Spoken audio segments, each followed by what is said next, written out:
Hii leo mwenyekiti wa chama cha demokrasia na maendeleo Chadema Tundu Lissu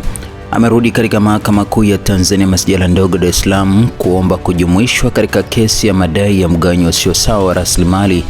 ndani ya chama hicho kati ya Tanzania bara na Zanzibar. Hii ni mara ya pili kwa Lissu kufungua maombi hayo baada ya mahakama kuyakataa maombi yake ya awali kwa sababu hakuweza kuonesha maslahi ya karibu katika kesi hiyo. Kesi hiyo ya madai namba 8323 ya mwaka 2025 ilifunguliwa na aliyekuwa makamu mwenyekiti wa Chadema Said Issa Mohamed pamoja na wajumbe wawili wa bodi ya wadhamini wa Chadema kutoka Zanzibar, Amin Rashid Hamis na Maulid Hanakum ambaye ni marehemu. Katika hatua nyingine, mahakama kuu ya Tanzania masjala ndogo Dar es Salaam imetoa siku 7 kwa aliyekuwa makamu mwenyekiti wa Chadema Zanzibar Said Issa Mohamed pamoja na wenzake, bodi ya wadhamini na katibu mkuu wa Chadema kujibu hoja za mwenyekiti wa chama hicho taifa Tundu Lissu kwenye kesi namba 8323 ya mwaka 2025 inayohusu usawa kwenye mgawanyo wa mali za Chadema kati ya Tanzania bara na Zanzibar. Leo Jumatatu Mei 25, 2026, maombi ya mwenyekiti wa Chadema taifa namba 12194 ya mwaka 2026 yaliyopo mbele ya Jaji Ndunyale yametajwa mahakamani hapo, ambapo sasa hoja za msingi zitakuja kusikilizwa Juni 2, 2026 saa 3 asubuhi. Hiyo ni baada ya wajibu maombi kuwasilisha viapo kinzani ndani ya muda waliopewa na mahakama.